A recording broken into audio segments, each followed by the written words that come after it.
Bien, entonces, objetos y objetualización. Y algunos objetos entonces son más fácil reconocibles que otros, y aunque toda nuestra vida pues estemos rodeados de ellos. Nosotros, desde nuestro trabajo, en el área de diseño artesanal, en el área de diseño artístico también, de piezas artísticas, pues debemos saber a qué corresponde cada cosa. Lo primero entonces son los objetos. ¿Qué es un objeto? ¿Alguien me puede decir qué es un objeto? Acá les decimos volados. ¿Qué es un volado? Si no, voy a ir preguntando. Aquí les conozco a todos, así que puedo ir preguntando de uno en uno. Así que ustedes me dicen. Link se ¿Sí? podría decir que es ¿cómo decirle? Una especie de materia puesta en un tiempo y espacio, ya sea utilitario o no utilitario, que tiene Sí, una funcionalidad detrás del espacio. Creo que sí, es algo material, eso es cierto. ¿Alguien más?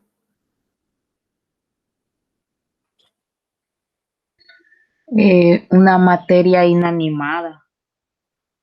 Una materia inanimada, también puede ser. ¿Quién me falta?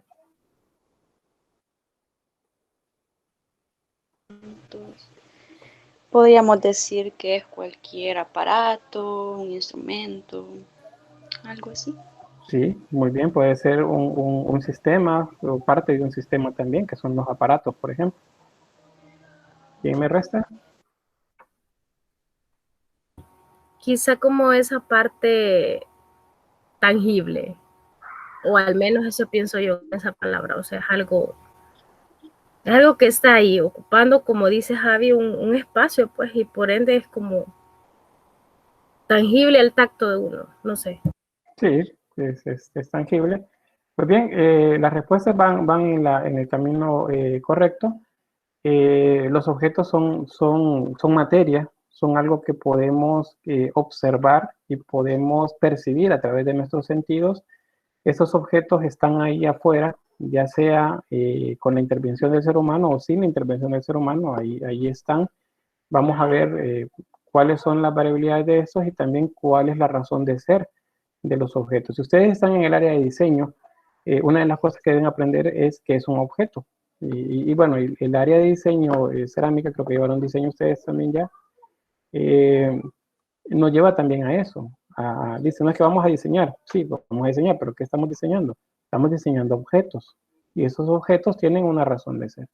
Entonces, los objetos, materia, este elemento que observamos, que percibimos, que saboreamos, que olfateamos, que está a nuestro alrededor, estos tienen múltiples funciones y van a adquirir valor también según la cultura en la que están. Algunos son más apreciados que otros, por ejemplo, un anillo, un reloj, eh, una camisa, zapatos, por ejemplo, una mesa, puede que una taza también adquiera un valor diferente según la cultura en la que se está. También los imaginarios, eso significa todo lo que la gente tiene a su alrededor a nivel cultural también. Y también las construcciones simbólicas que se dan a través del paso del tiempo. Esto es, una construcción simbólica es el valor que se le da a un elemento y que lo hace más valioso que otros. Por ejemplo, una pieza histórica, por ejemplo, un vaso, una taza eh, del periodo románico, por ejemplo, o del periodo renacentista, o en nuestro caso, en América, por ejemplo, un cuenco del periodo clásico, del periodo posclásico. Todo eso le caracteriza de manera diferente a otros objetos que son más cotidianos. Entonces, la historia es la que nos permite conocer la importancia de estos en el devenir mismo de la historia, o sea, en qué punto aparecen y cómo es que nos ayudan o cómo nos han ayudado a resolver nuestra vida. Un objeto nos viene a solucionar algo de nuestra vida cotidiana. Es el caso, por ejemplo, yo acá tengo un mouse y el mouse me resuelve una necesidad que yo tengo. Necesito estar bebiendo agua, entonces tengo un vaso a la par con agua que responde a las necesidades que tengo en cuanto a forma, en cuanto a peso y la parte funcional. Pues todo eso nos interesa saber. En la imagen pueden ver ahí hay objetos principalmente decorativos acá y utilitarios, en el caso del sofá que vemos al fondo, y las velas que pudieran ser tanto utilitarias como también pueden ser decorativas. En este caso sí, pues puede utilizarse de ambos, con ambos fines. Ahora bien, ¿qué es la objetualización? ¿Han escuchado esa palabra antes?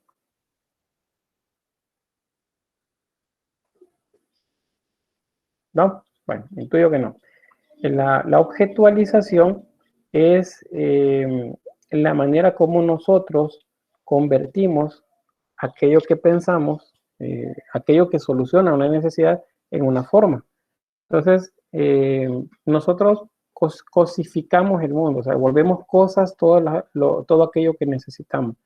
Y eso viene a solucionarnos nuestra vida de diferente manera. Es lo que les mencionaba, por ejemplo, con el vaso. Yo necesito estar bebiendo agua, entonces alguien diseñó un vaso, objetualizó una idea que solucionaba una necesidad, la necesidad de beber agua en un recipiente, y pues lo convirtió en ese vaso que tengo. Ahora, las diversas formas de un vaso, eso responde también a necesidades, aunque son más bien de orden estético y que nos ayudan a suplir nuestras necesidades psíquicas también, o sea, para que nosotros no nos estresemos con el mundo lleno de objetos.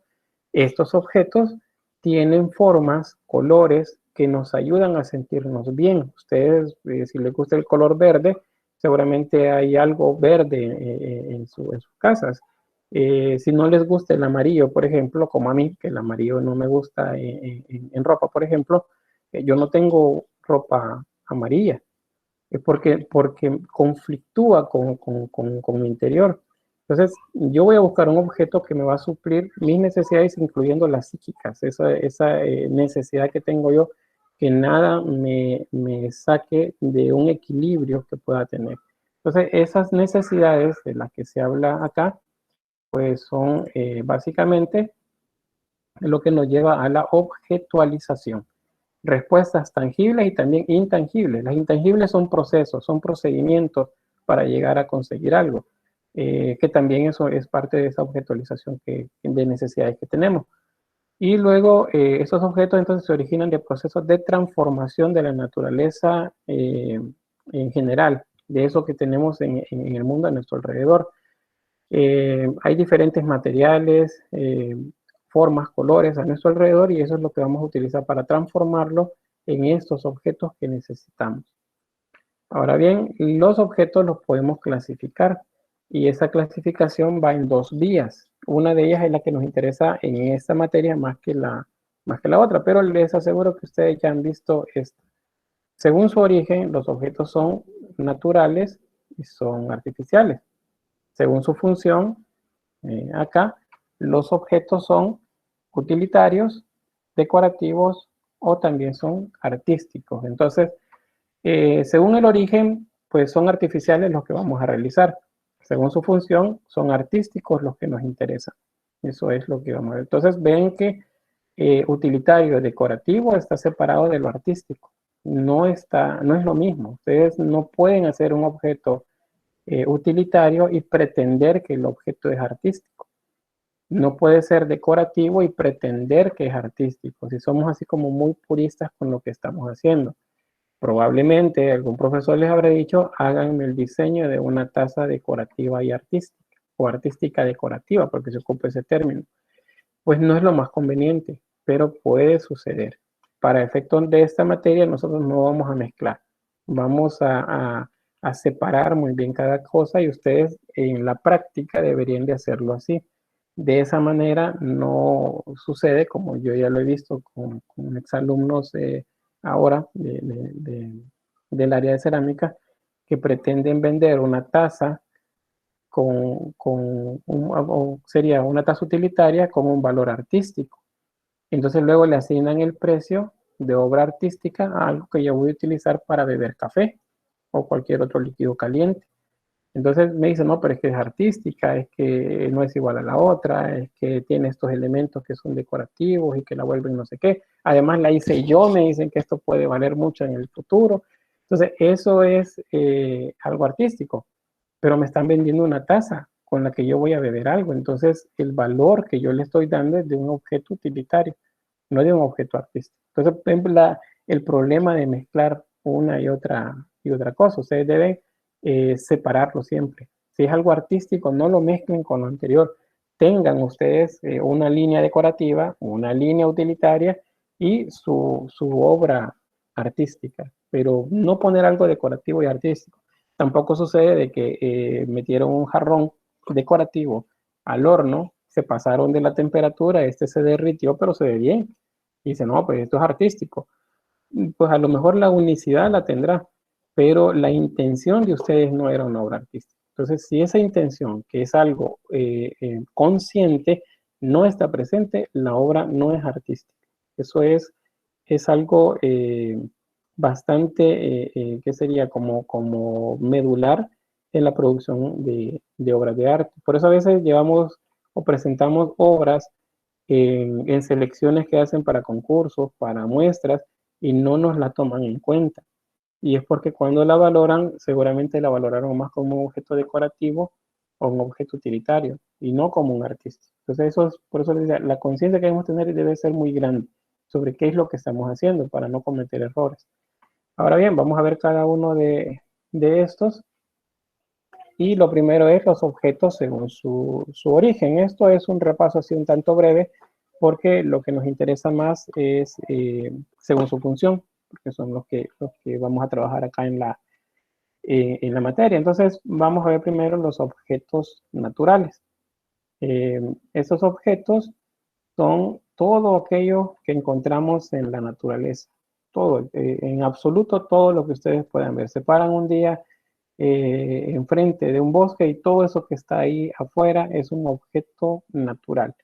Estos nos permiten aprender, conocer y apropiarnos también de sus formas, de su textura, de aquellas connotaciones que puedan tener simbólicas también para nosotros, que son agregados que damos los humanos a estas formas, y a través de ellas podemos luego pues conceptualizarlo, pudiendo hacer con esos mismos analogías, es decir, comparaciones, que sería como muestras pues, de eso mismo que retomamos ya de manera artificial. Estos nos va a servir como referente para otros objetos que se van a ir creando también. Es decir, nosotros tomamos un objeto, hacemos una forma y luego ese mismo objeto puede servir para crear otro. Les pongo el ejemplo. ¿Cómo nació una taza o un recipiente en la historia? Pues no sabemos exactamente.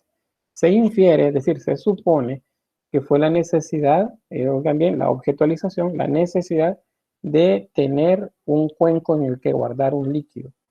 Entonces, los primeros cuencos eran de material fibra natural, al que se le rellenaba con barro por dentro para que no se cayeran los granos. Por algún accidente seguro se quemó este recipiente y pues el material orgánico se desintegró y el barro se solidificó. Y allí, a fuerza de prueba y error, fueron manejando eso hasta convertir los cuencos. Y luego le agregaron líquido, pero el líquido se salía. Entonces tuvieron que ir aprendiendo cómo hacer ese recipiente. Ese primer recipiente que se hizo fue el referente para otros objetos más que se fueron creando. A eso es que se refiere esto que ven acá. Entonces, la primera fuente de objetualización, o sea, de solución de nuestros problemas, lo encontramos en la naturaleza. La mayoría fue hace mucho tiempo, hace unos 30.000, 35.000 años o mucho más antes seguramente, se comenzó a solucionar esto. Y esos objetos que fueron apareciendo fueron el referente para los objetos que tenemos actualmente. Vean el primer teléfono cómo era y vean los teléfonos que tenemos ahora. Entonces, el primer teléfono es artificial, era de dimensiones grandes, y los que tenemos ahora pues son muy tecnológicos, pequeños y con un montón de funciones. Entonces, a eso es que se refiere esto. Los objetos naturales están ahí, afuera. Ustedes se paran en el mirador allá en el volcán de Izalco, en el Cerro Verde, perdón, ven el volcán de Izalco, ven la lejanía, todo eso que puedan encontrar ahí, ajeno al ser humano, es un objeto natural. Y de él nos vamos a nutrir entonces para la creación del siguiente tipo de objetos, que son los artificiales, ya los vamos a ver. También otra cosa, los objetos naturales pueden ser modificados y al modificarlos, lo que hacemos es agruparlos y esas agrupaciones nos puede resultar estética. Y eso entonces eso también algo que nos llena una necesidad que tenemos, ya sea de origen psicológico o también material. O sea, nos ayuda, en el caso, por ejemplo, de los dos de arriba, a hacer algo estético, decorativo, que nos llena nuestro interior porque nos gusta, o algo práctico, como puede hacerse un leñador, por ejemplo, que pues corta un árbol y luego lo agrupa de manera que la madera no esté tirada por todas partes y luego eso se ve estético. O cuando se cortan ese tipo de material, me parece que es lavanda o no sé qué es eh, material que han cortado, hacen los puños y luego los colocan unos a la par del otro y eso también se ve estético. Es como cuando cortan la caña de azúcar en los cañales, que luego viene una máquina y recoge lo que sobra y lo convierte en unos rollos y luego los rollos los dejan colocados mientras los recogen a lo ancho del espacio donde estuvo el cañal y eso se ve estético. Entonces, eso es también parte. Son objetos de la naturaleza que modificamos y que pueden tener una valoración estética. También de ahí nos nutrimos para hacer esos objetos que nos llenan de nuestras necesidades. Puede también que con estos objetos los intervengamos y convirtamos o elaboremos una obra artística, como el lanar que ustedes pues que ya conocen. Puede suceder eso, una intervención directa artística sobre los materiales que están en la naturaleza sin intervención de nosotros como seres humanos. ¿Preguntas ahí? No, no, no, no, no. Bien. No. Bueno, entonces, lo que ya les mencionaba, las necesidades del ser humano no son suplidas completamente por la naturaleza. Lo fue en algún momento, allá unos, más allá de 30.000 años antes de Cristo, pues seguramente eso sí sucedía. Pero ahora no. Ahora necesitamos de los llamados objetos artificiales. Y estos son ingeniados, producidos por el ser humano a partir de la transformación de la materia, de intervenir la materia que nos rodea, de los objetos naturales que están alrededor de nosotros. Y lo vamos a personalizar en un caso nada más, hay otro caso en el que no, pero en un caso los podemos personalizar, o sea, son hechos a la medida de un pequeño grupo de personas y puede ser también que la producción de estos mismos sea corta, sea con pocas unidades y no tan grande. Especialmente lo artesanal entra en este punto. Puede que un artesano pueda hacer en un día, por ejemplo, una docena de piezas y esa es su producción nada más. Y son con alguna variante que los hace piezas individuales, porque no se trabajan con un molde, por ejemplo, o con un proceso industrializado. Entonces, ese es el primer tipo de objetos, los artesanales, pues que lo vemos en la cotidianidad también nosotros.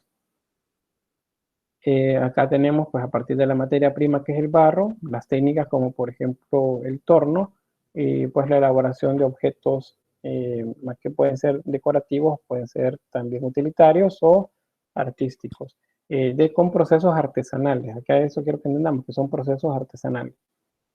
Luego también hay otro tipo de objetos que se producen de manera industrial o semi-industrial. Y estos son para atender una determinada necesidad también, pero de grupos más grandes, de una población en este caso más grande. Entonces acá fundamentalmente se refiere a la producción, la diferencia. Son hechos en masa para la masa. Así, en cambio lo artesanal es hecho un tanto más limitado en su producción y va para un sector específico de la población. No puede pues tanta gente accesar a él. Hay artesanos que le dicen, mire, hágame 5.000 piezas y las quiero para dentro de 2 semanas. Y el artesano simplemente dice, no, en 2 semanas yo le puedo sacar unas 500. Entonces, no es el proceso artesanal para suplir necesidades grandes a la población. Acá encontramos, pues, platos plásticos, por ejemplo, o hechos de otros materiales, las botellas, diferentes empaques o envases que se producen en la industria y que los consumimos a diario. También entra acá procesos artesanales, pero semi-industrializados, en los que pues tienen hornos que son grandes y tienen procesos también semi-industriales, en los que hay máquinas también para poder hacer cortes, para poder preparar material, ya no lo amasan el barro a mano, sino que tienen un extruder que simplemente meten el material, lo encienden y le va tirando la pella del tamaño que quiere, o tienen laminadoras, que son estas mesas con un rodillo encima para hacer láminas de barro o las, que serían estas tejas, lascas de barro, o las máquinas, los molinos de bolas o molinos de martillo para preparar el material. Entonces, hay procesos semi-industriales también aplicables a la producción artesanal. No todo es artesanal. Y esos, al poder resolver de manera más factible la producción grande, entonces se vuelven más bien diferenciados de los procesos puramente artesanales. Bien, ¿preguntas ahí? Ninguna, Lick. Gracias, Javier. No sé si te han delegado para que lo digas. Pero bien, ahí tenemos algunos objetos No, más. no, Lick. Ahí tenemos algunos objetos más decorativos. La técnica de torno es uno de los procesos semi-industriales. De hecho, el torno es una máquina que nos ayuda a industrializar de alguna manera pues, la producción. No es lo mismo producir a mano un cuenco que hacerlo en torno. Acá les hago un paréntesis y que este es uno de los problemas que se tienen en cuanto al aspecto cultural en los sitios artesanales. Hace unos 15 años, 16 años más o menos, o quizás más, en Guatajiagua se comenzaron a capacitar a las personas en el trabajo en torno. Yo estaba en una ONG en ese momento y pues yo fui parte de los que llegaron a ese lugar a capacitar artesanos. En mi caso no era torno, sino que era procesos escultóricos aplicados a la cerámica que hacían ellos. Sin embargo, les llegaron a enseñar torno. Entonces, algunos artesanos, especialmente los más jóvenes, aprendieron a trabajarlo. Y resulta que ahora en Guatajiagua pues trabajan también torno. Lo mismo sucede en Santo Domingo de Guzmán. Esas intervenciones, digamos que cortan el desarrollo cultural, pero lo transforman también. Y al final, pues los procesos culturales no son estáticos, sino que se transforman.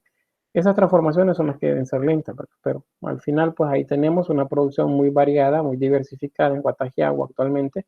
Pueden encontrar cosas similares a estas en Guatajiagua o a estas cuando antes no se hacía, o a estas también, cuando no se hacían. Pero es la intervención de diseñadores extranjeros en su mayoría en el trabajo artesanal. Por eso es que encontramos, y ustedes, si tienen la oportunidad pues, de visitar estos lugares, seguramente van a encontrar diseños que se salen de lo que se trabajaba en esos lugares, siendo que son comunidades artesanales indígenas, es decir, es cerámica tradicional, pero hay cosas pues, que ya se salieron del ordenamiento normal. A ver, Javier. Lick, solo una breve inquietud sobre si se pueden realizar como visitas a esos lugares, pero de manera como institucional, como grupal, ¿verdad? A manera de contextualizar el contexto de esos lugares, porque creo que en Santo Domingo de Guzmán, creo que ahí sí hay bastante historia y está bien rico en todo lo que tiene que ver con el modelado y todo eso. Solamente eso. Sí, está bien. Buena pregunta. Y pues, lo compararía también con Guatajiagua, porque en ambos lugares, allá en Guatajiagua es una comunidad lenca, que está dividida, por cierto, los que aceptaron este tipo de diseños y los que no. Fíjense que no están autorizadas las salidas de campo. Sin embargo, se hacen siempre y cuando sean así como muy justificadas para determinado aprendizaje. pero no están autorizadas. Es decir, yo no puedo decir, miren, solo pido el transporte y una carta al jefe y diciéndoles que voy a ir a tal lugar.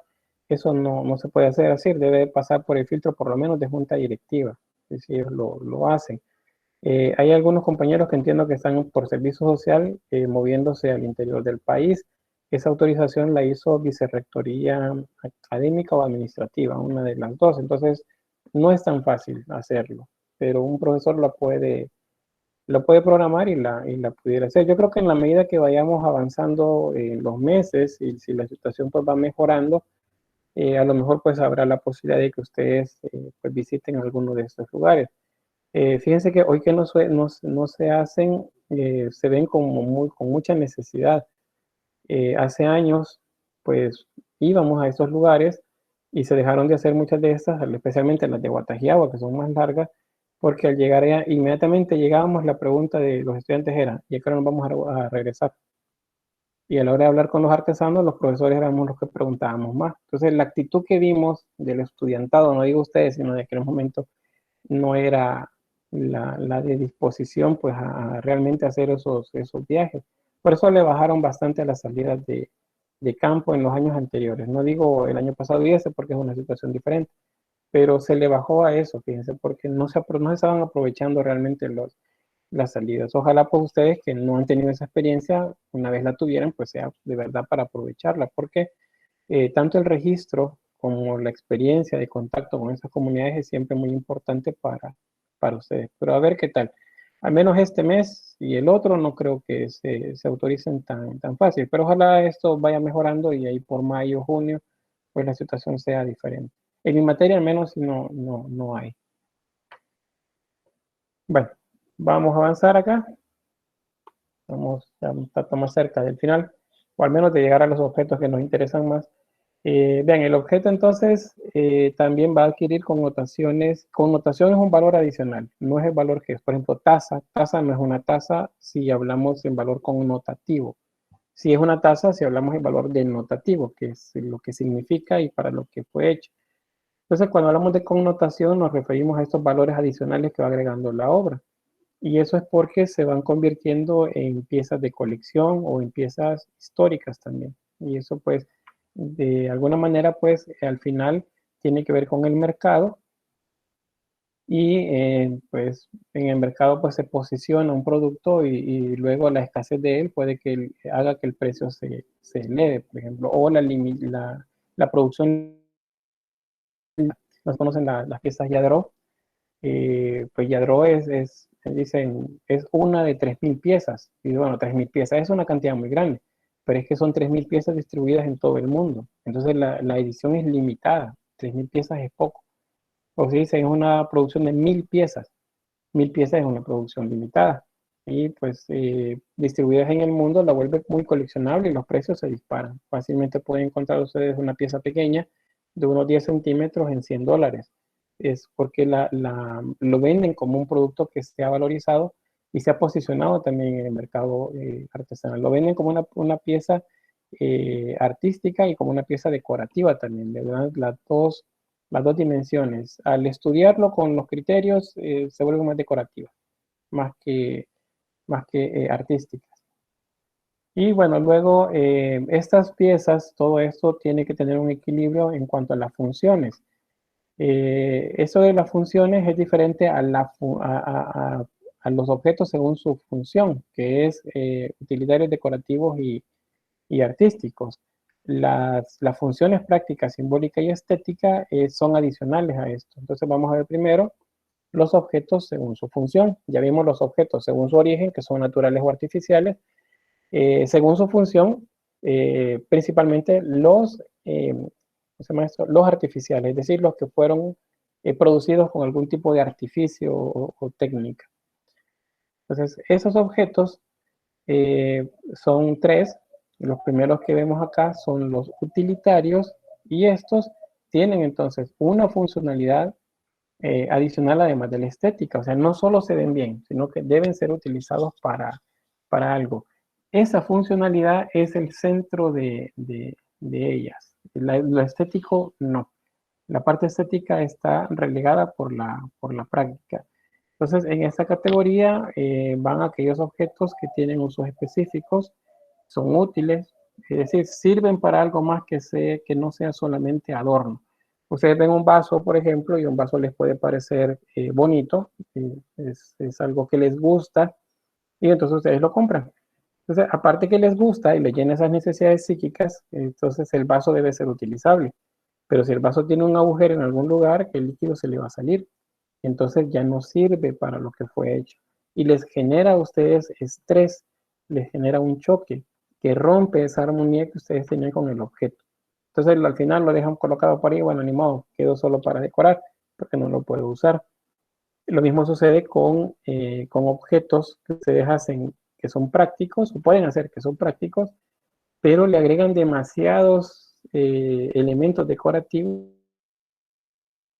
al final se vuelve complicado limpiarla y complicado usarla. Entonces deben tener claridad. Si van a hacer un objeto utilitario, debe de funcionar para lo que fue hecho. Y la estética está relegada. O sea, debe verse bien, es cierto, pero no es lo principal. Es más bien lo práctico lo que está relegado acá. Tenemos acá productos artesanales que deben servir para lo que son hechos. Por ejemplo, en el caso de las ollas, deben tener una tapadera, deben ser fáciles de colocar sobre estos artificios que se utilizan de metal para colocar sobre el fogón. En el caso de estos, por ejemplo, deben tener un esmalte que ayude a que el líquido no se derrame. En el caso del asa de la taza, por ejemplo, debe ser fácilmente para ser tomado, pues, y llevado y sin que derrame el líquido. Igual en este caso, por ejemplo, si se fijan, el dispositivo para verter el líquido acá, el cuello es bajo, está bastante bajo. Entonces, al estar bajo significa que yo este depósito solamente lo puedo llenar con líquido quizás hasta la mitad. Porque si yo lo lleno, el líquido se va a comenzar a salir por aquí. Entonces, esto ya me genera un problema práctico, porque no lo puedo utilizar para lo que fue hecho. ¿Cómo lo puedo utilizar? Pues entonces debo de elevar el tubo para hacer el decantado del líquido, y si no, no me va a funcionar. Igual en esos casos, como manera de morteros para moler, deben funcionar, deben poder adecuarse a una superficie y poder ser utilizados ahí. Igual estos otros también. Deben servir para lo que son hechos, si no, no son utilitarios. Luego, los decorativos, estos se comportan de manera diferente a la anterior, es casi que lo contrario. Si los utilitarios, lo que nos interesa es que más la funcionalidad esté por sobre la estética, en este caso, la idea es que lo estético prevalezca por sobre la utilidad que tengan. Me refiero a un vaso, a una taza, por ejemplo, pueden ser más decorativos, pueden tener adornos alrededor y yo no puedo utilizarlos para beber café, por ejemplo, porque las decoraciones me molestan mis dedos cuando lo levanto. Entonces, es porque es decorativo. No estaban pensando en que yo lo iba a usar, sino que yo lo iba a colocar en un lugar para decorar. Entonces, estos objetos dotan de espíritu y personalidad a los ambientes. Así lo manejan los diseñadores de interiores, por ejemplo. Estos están a nuestro alrededor, ustedes los colocan ahí, pueden conseguir un florero, una pintura, bueno, las piezas que hacen ustedes en cerámica, la colocan para embellecer el espacio donde ustedes quieren tener esa parte que lo personalice con un objeto de ustedes y ayuda pues a tener una sensación bastante agradable en el entorno donde están. La función que tienen estos es únicamente la de decorar. Entonces, así lo indica el nombre y deben servir para eso, para decorar. De ahí que dicen es que tiene que ser utilitario y decorativo. O sea, sí lo pueden hacer, pero resulta que están conflictuando al usuario. Si le dicen, no, es que esto es decorativo y es utilitario. Y ustedes el precio que le pusieron fue alto, porque pues una pieza que aparte le hicieron ustedes es decorativa y es utilitaria. Pero la persona que llegó a negociar con ustedes la pieza lo quiere para beber un líquido. Entonces, él no está dispuesto a pagar mucho por una taza, que la puede conseguir a 3 por el dólar, y ustedes se la están vendiendo en $15. Entonces dicen, oye, le pueden argumentar lo que sea, pero si lo que busca es una taza para beber algo, no es factible comprar lo que ustedes están vendiendo. Entonces ven cómo también eso nos produce también un tanto de conflicto. Yo lo he visto cuando se han hecho mercaditos en la plaza frente a la escuela, que pues, la gente pregunta, ¿y esto cuánto vale? $10. Y es solo una taza. Dice, ¿por qué? Y yo le pregunto, ¿por qué vale $10? Ah, porque la hice yo. Bueno, está bien, valor simbólico. Pero ¿por qué $10? Ah, porque me costó tanto y hacen ahí todo el costeo. Hacen el costeo y resulta que vale $2, según el costeo. Entonces, ustedes pueden agregarle un 50% si quieren de precio. Entonces, la tasa debería valer $3, no $10, porque $10 le están agregando un valor simbólico que la pieza todavía no lo tiene. Entonces, eso es algo que siempre debemos manejar, pensar hacia quién vamos a dirigir algo de lo que hacemos. Esto a lo mejor no nos interesa ahorita porque la materia se refiere a lo artístico, pero les aseguro les ayudará a clarificar a ustedes acerca de la producción que tienen y por qué a veces no nos aceptan lo que estamos vendiendo, porque no corresponde lo que estamos vendiendo con a veces el precio que queremos cobrar por lo que hacemos. Ahora, ustedes se posicionan en el mercado, ustedes logran tener una marca y entonces su producto vale, ya sea artístico, decorativo, bueno, artístico no es producto, sino que sería más bien decorativo o utilitario. Y su obra artística seguramente pues vale mucho, mucho más. Entonces eso es acá importante. Entre estos pues ustedes habrán visto pues infinidad de objetos que utilizamos para decorar ambientes. Eso personaliza los espacios, los hay artesanales, los hay industriales también, y todos pues van a aportarnos eso que nuestra psiquis necesita para sentirse bien en un ambiente. Yo no voy a utilizar algo que no me gusta para decorar porque me causa conflicto conmigo. Entonces, la decoración debe ser para eso, para llenarnos un espacio nuestro, y hay una diversidad muy grande en cuanto a eso. El mercado es muy amplio si ustedes piensan en los gustos de todas las personas. Y bien, el último que es el que nos interesa, más digo que los otros sí nos interesan porque ustedes producen también de eso, pero en esta materia nos interesa el objeto artístico. Ya entendimos entonces que los objetos son elementos artificiales o naturales que se producen y que en el caso de los artificiales pues pueden ser decorativos, pueden ser utilitarios, y esos se comportan de una manera diferente. Pero los artísticos se comportan de otra. Y estos nos interesa saber que nos va a satisfacer también una necesidad humana, porque todos los objetos satisfacen necesidades del ser humano, pero representa algo adicional para el observador, para el que consume la obra. Acá un pensamiento de Lovach que dice que transmite una información que se percibe simultáneamente en su totalidad. O sea, percibimos mensaje, percibimos formas a través de nuestra vista, pero también puede que percibamos también a través de otros sentidos lo que observamos, porque la obra puede ser un tanto más amplia. El objeto artístico es diferente, y no, aunque pareciera que es decorativo, no necesariamente lo es. A ojo del consumidor es lo mismo, puede ver eso y dice, no, eso es decorativo. Yo además lo puedo poner encima de una repisa o lo puedo poner encima del televisor y se va a ver bien. O lo coloco encima de tal cosa y eso se va a ver increíble. O dice, mira, y no lo tiene en otro color, porque fíjese que el sillón es de otro color, entonces la utilidad que le está buscando el consumidor es decorativa, pero eso sale de sus manos. Ustedes deben ser conscientes que lo que están haciendo es algo artístico. Y si es artístico, tiene características que debemos siempre tener presentes. Y eso yo se lo voy a estar revisando en las propuestas que me hagan. Tiene una estructura estética que está cargada de significado y simbolismo. Eso es una característica. La expresión y el deseo de representación surgen de vivencias e impresiones de su creador. Cada uno de ustedes tiene un marco de referencia en el que han crecido, ya sea social, económico, político y religioso, o todos juntos. Entonces, cada uno de ustedes puede hacer un tema desde su perspectiva, desde ese marco de referencia que tiene, desde sus vivencias e impresiones propias.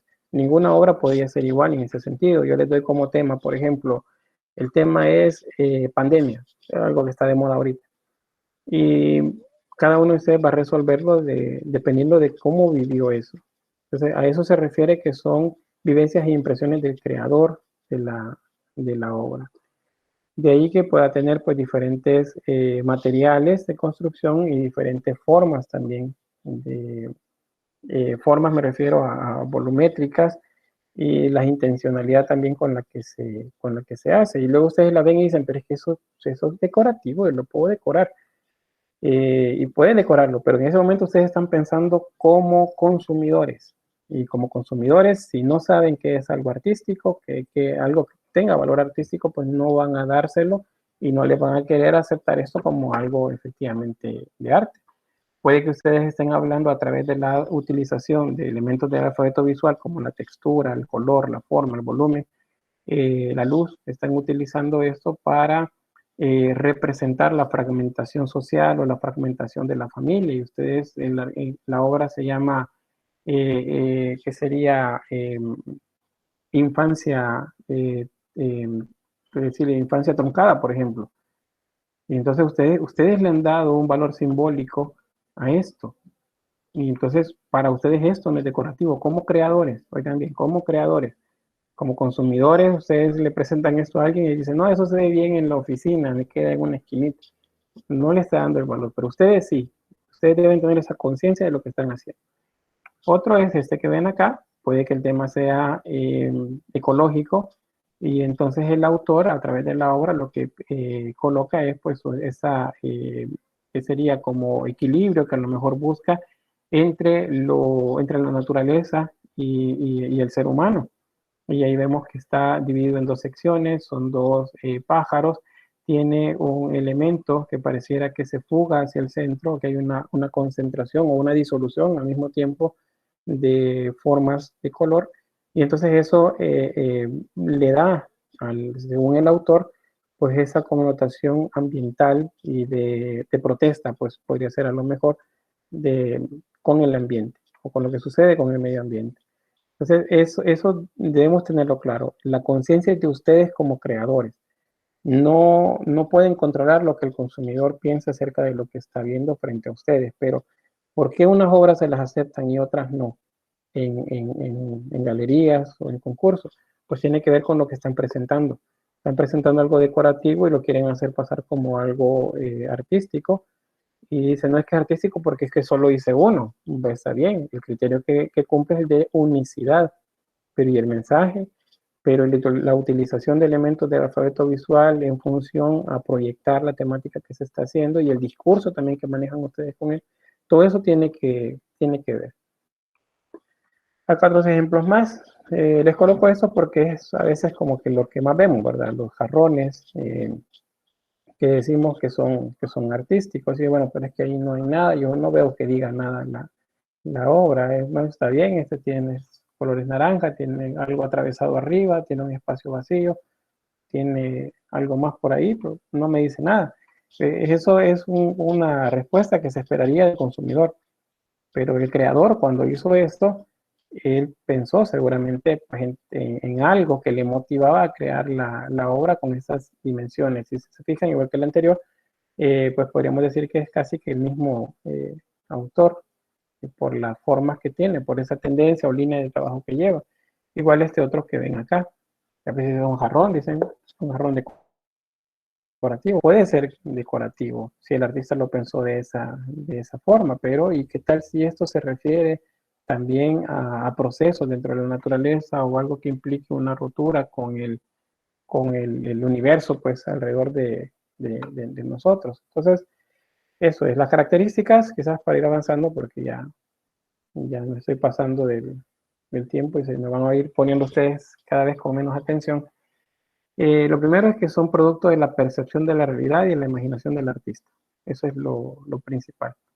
Luego, son fuente de conocimiento y de placer estético. O sea, son susceptibles a que la gente aprenda con ellas, conozca algo y disfrute lo que esté observando. Aquí no hablamos de bonito y de feo, de bello y de algo no hermoso, sino que hablamos de que cómo la gente goza lo que está observando.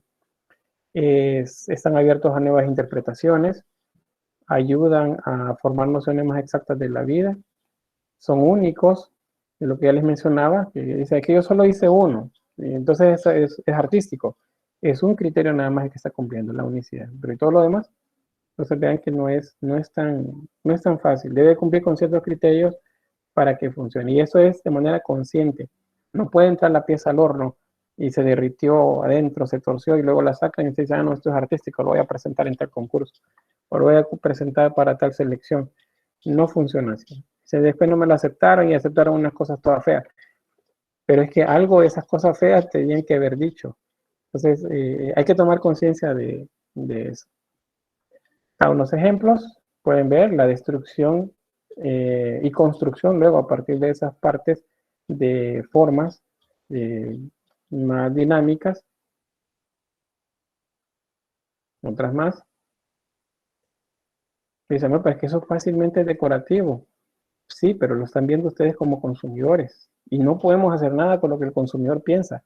El asunto es que sí podemos hacer como constructores, como creadores más bien de obras. A ver, Javier. Sí, una consulta y a la vez una duda, porque Sí. veo que en su mayoría las obras juegan ¿cómo decirle?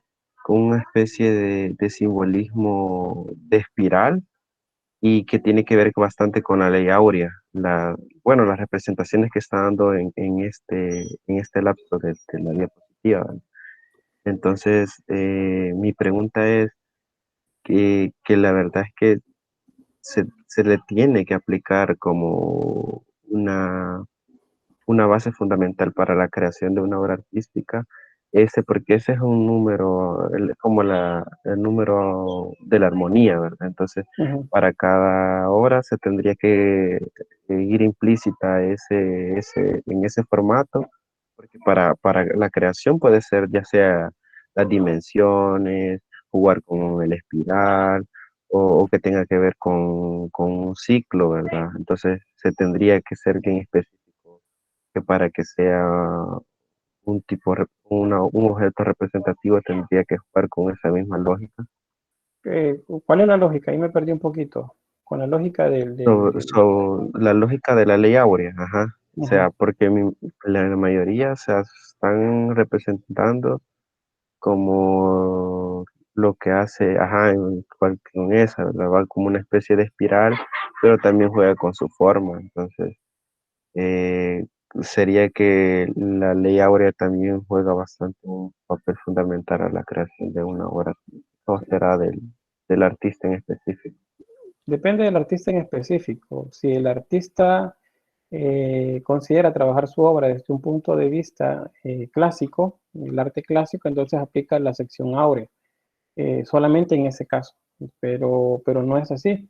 El arte clásico, de la época moderna, que nace con el Renacimiento a la fecha, pues terminó en el siglo XIX.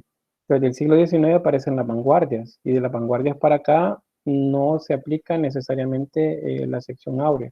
Pero eso es decisión del artista. Si el artista quiere tener un sentido clásico en la construcción de su obra, entonces aplica los criterios de sección áurea.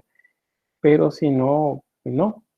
Puede ser que la cultura sea minimalista, sea cubista, expresionista, puede ser futurista también, o puede ser ya a nivel de arte conceptual, puede ser un tanto dadaísta, puede ser un performance aún, un happening, una instalación. O sea, ahí no aplican ya los criterios clásicos. Entonces, depende del artista, lo que él quiera hacer. Ustedes pueden ser libres acá de qué es lo que van a utilizar. Es libertad de ustedes. A veces se diseña, se trabaja la obra artística en función al mercado, bueno, qué es lo que hay en el mercado, qué es lo que se está haciendo, qué es lo que consume. Y lo que se está consumiendo un tanto más es el llamado posmodernismo. Y el posmodernismo, pues, es esa idea que se tiene que ya fracasó el modelo modernista del arte, nacido en el siglo XIX y aún el anterior, y por lo tanto, pues al haber fracasado todos los movimientos artísticos, entonces lo que procede es negarlos a todos, y en esa negación es que aparece la obra postmodernista, que es la que ustedes conocen. Ustedes ven luego ahora y alguien pone una página en el suelo, escupe sobre ella, luego la levanta, le toma una foto y luego la foto le exhibe en un cuadro sencillo, con un vídeo, y le pone un texto a la par, y eso es una obra artística y ganó el concurso, ganó la Bienal. Y ustedes que se esforzaron aplicando, no digo ustedes, pero digo, alguien que se esforzó aplicando la sección áurea en la construcción de una obra, resulta que no se la aceptaron. Entonces, ahí depende de los criterios también de los curadores, los quienes hacen crítica de arte también, qué es lo que están aplicando. Y les digo, hay un quiebre grande a finales del siglo XX, en la década de los 90, cuando aparecen las teorías postmodernistas, que dicen que tanto el arte moderno terminó, como también la historia terminó. O sea, la historia ya se terminó, ya no hay historia. Lo que sigue de los 90 para acá es un tiempo diferente, que todavía no logran ni siquiera saber cómo se nombra. Hablan de la post-historia, por ejemplo, porque dicen la historia ya terminó, se acabó con la caída del muro de Berlín, de ahí en adelante es otra cosa. Pero sucede que el año pasado y ha venido a darle al traste también parte de las teorías, porque resulta que hay una pandemia de implicaciones mundiales. Entonces puede que cambie también el pensamiento de acá. Entonces, los artistas deben estar pendientes de eso, qué es el modernismo, qué es el posmodernismo, qué es lo clásico, qué es lo moderno en general, y a partir de eso pues desarrollan su obra, pero deben ser, otra vez le repito la palabra, conciencia, deben tener conciencia de lo que están haciendo, no solamente hacerlo. Si quiero hacer una obra abstracta y voy a aplicar en la sección áurea, lo pueden hacer fácilmente, y lo hacen, y aplican todos los criterios y les funciona, pero puede que lo apliquen y no les funcione. O sea, esos son riesgos que siempre se deben de correr. Bien, no sé si habría algo más. No, por eso está bien. Por esa parte Bien, está bien. cómo no. Hay otra parte de obras más. Estas vamos a ver algunas luego porque se refieren eh, a los elementos visuales aplicados a la obra plástica. Entonces, vamos a verlos después. Más obras por ahí, como pueden ver, que tienen pues estas secciones. Y me quedaría por acá en este momento, dado que tendríamos pues la clase, así como hemos quedado, pues mitad ese día y la otra mitad el día lunes, porque se me va a volver así un poco como cansado para ustedes que darle un solo tirón a la clase. Entonces, pues si están de acuerdo, llegamos hasta acá, porque para lo que viene, que son las funciones